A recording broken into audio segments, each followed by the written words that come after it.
ఇతిహాస ఛానల్ నుంచి మహాభారతం, భాగవతం, మహాశివపురాణం, రామాయణం నుంచి కథలను అందించడం జరుగుతుంది. Please like and subscribe.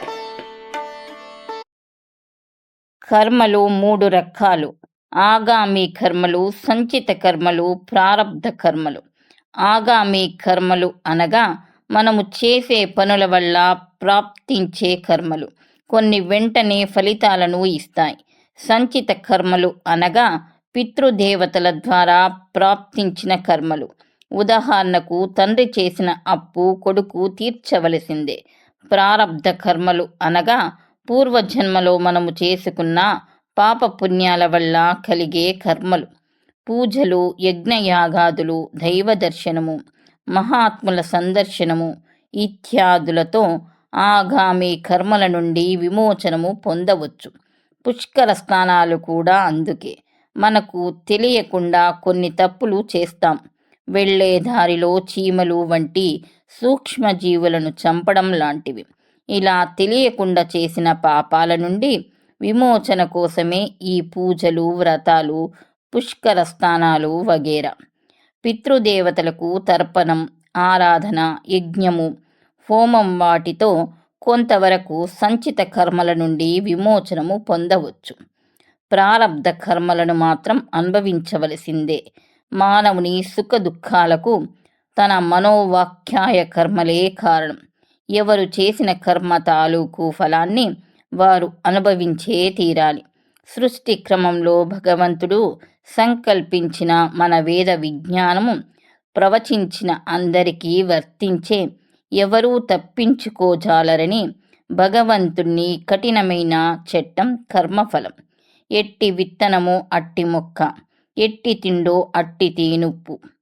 అయితే కర్మఫలాలను అనుభవించటానికి పట్టే సమయంలో, కాలంలో తేడాలుండవచ్చు, కానీ ఎప్పటికైనా అనుభవించక తప్పదు. చేసిన తక్షణమే ఫలితమందించే కర్మలు కొన్ని, నెలలు, సంవత్సరాల తర్వాత ఫలితమందించేవి మరికొన్ని, వందల వేల సంవత్సరాల తర్వాత ఫలితాలనందించే కర్మలు కూడా ఉంటాయి. మనం నడుస్తుంటే కాలు జారి కింద పడతాం, తక్షణమే ఎముక విరుగుతుంది. భుజించిన ఆహారం జీర్ణమై శక్తినందించటానికి కొన్ని గంటలు పట్టవచ్చును.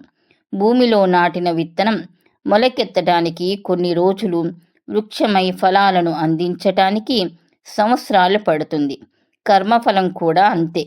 ఈ సత్యాన్ని గుర్తించిన వారు ఫలానా వాళ్ళు ఎన్నో దుర్మార్గాలు చేసి సొమ్ము కూడబెట్టుకుంటున్నారు, ఆస్తులు సంపాదిస్తున్నారు, వారి అక్రమాలకు బలై ఎందరో ఆక్రోశిస్తున్నారు, మరి అందరినీ బాధ పెట్టేవారు సుఖంగా ఆనందంగా ఉన్నారు కదా అనుకుంటారు. కానీ దైవ చట్టం వారు వీరు అనే తేడా లేకుండా అందరికీ అనుభవంలోకి వస్తుంది.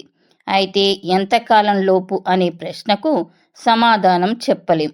ఇప్పుడు సుఖాలు అనుభవిస్తున్న వారికి కష్టాలు అనుభవించే రోజు ఒకటి ఉంటుంది. కర్మఫలాన్ని కొంతమేర తప్పించుకోవటానికి ఒకే ఒక్క మార్గం ఉంది. అదే దైవానుగ్రహం. అది ఉంటే ఇతర గ్రహాలు ఏమీ చెయ్యలేవు. భగవంతుణ్ణి మెప్పించేది మన ఉత్తమ ఆలోచన విధానం, మనము చేసే మంచి పనులు, మనము మాట్లాడే మంచి మాటలు మాత్రమే. సర్వే జనా సుఖినో భవంతు.